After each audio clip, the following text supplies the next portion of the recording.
നമസ്കാരം. എല്ലാവർക്കും ജ്യോതിഷ വാർത്തയിലേക്ക് സ്വാഗതം. ഒരു വ്യക്തിയുടെ ജീവിതത്തിലെ ഏറ്റവും പ്രധാനപ്പെട്ട ഒരു കർമ്മമാണ് വിവാഹം. ഗൃഹസ്ഥാശ്രമത്തിലേക്കുള്ള ഒരാളുടെ പ്രവേശമാണ് വിവാഹത്തോടു കൂടി ആരംഭിക്കുന്നത്.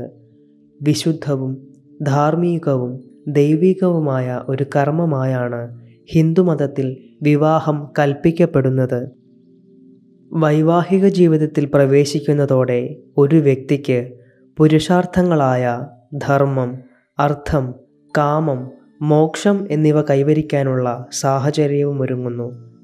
രണ്ടു വ്യക്തികൾ ഒന്നിക്കുന്ന ഈ ബന്ധത്തിൻ്റെ പൊരുൾ എന്ന് പറയുന്നത് പങ്കാളികൾക്കിടയിലുള്ള സ്നേഹവും പരസ്പരമുള്ള വിശ്വാസവുമാണ്.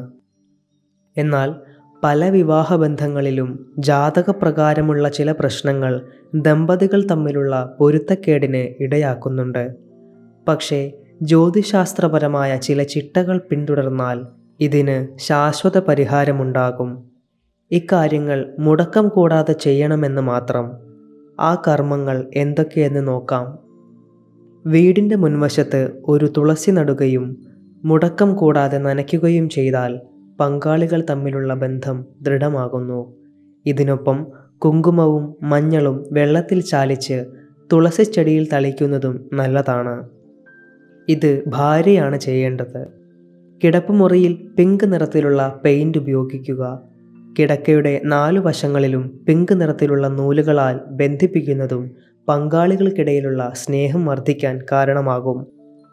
വീടിൻ്റെ തെക്ക് കിഴക്ക് മൂലയിൽ ചുവന്ന നിറത്തിലുള്ള ഒരു ബൾബ് സ്ഥാപിക്കുന്നതും ഉത്തമം. ഇവ എപ്പോഴും പ്രകാശിക്കുന്നത് ദമ്പതികൾ തമ്മിലുള്ള സ്നേഹം വർദ്ധിക്കുന്നതിന് ഇടയാക്കും. തെക്ക് കിഴക്ക് ദിശയിൽ തന്നെ കിടക്കുക. എതിർവശത്തായി ഒഴുകുന്ന ജലത്തിൻ്റെ ചിത്രം വയ്ക്കുക.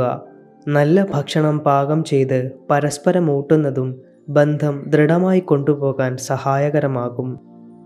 ചൊവ്വ, വ്യാഴം, ശനി ദിവസങ്ങളിൽ നഖം മുറിക്കുന്നതും വ്യാഴം, ശനി ദിവസങ്ങളിൽ തുണി അലക്കുന്നതും സന്തോഷകരമായ കുടുംബജീവിതത്തിന് ഉത്തമമല്ല. ജാതകപ്പൊരുത്തമില്ലാതെ വിവാഹം കഴിച്ച് ദുരിതമനുഭവിക്കുന്ന നിരവധി ദമ്പതികളുണ്ടാവാം. അത്തരം ദുരവസ്ഥയ്ക്ക് പരിഹാരം കാണാനായി ചില കർമ്മങ്ങൾ അനുഷ്ഠിക്കേണ്ടതുണ്ട്. ശിവപാർവതി പ്രതിഷ്ഠയുള്ള ക്ഷേത്രങ്ങളിൽ മുടക്കമില്ലാതെ ദർശനം നടത്തുന്നതാണ് ഏറ്റവും ആദ്യത്തെ കർമ്മം. ആ സമയത്ത് സ്വയംവര പാർവതി ധ്യാനം തുടങ്ങിയവ ഭക്തിപൂർവം ജപിക്കണം. ഇത്തരത്തിൽ 7 തിങ്കളാഴ്ചകളിൽ തുടർച്ചയായി വ്രതമെടുക്കാൻ ശ്രദ്ധിക്കുക. വിവാഹബന്ധം ഒരായുസ്സിലേക്ക് മുഴുവനായുള്ള പവിത്രമായ ഒരു വാഗ്ദാനമാണ്. അതുകൊണ്ട് തന്നെ ആ ബന്ധം ഊഷ്മളമായും സന്തോഷകരമായും കൊണ്ടുപോകേണ്ടതുണ്ട്. ഇവിടെ പറഞ്ഞ കാര്യങ്ങൾ അനുഷ്ഠിക്കുന്നത് വഴി നിങ്ങളുടെ വിവാഹ ജീവിതം കൂടുതൽ ശോഭനമാകട്ടെ. നമസ്കാരം. കൂടുതൽ വീഡിയോകൾക്കായി ജ്യോതിഷ വാർത്തയുടെ യൂട്യൂബ് ചാനൽ സബ്സ്ക്രൈബ് ചെയ്ത ശേഷം ബെൽ ഐക്കൺ ക്ലിക്ക് ചെയ്യൂ.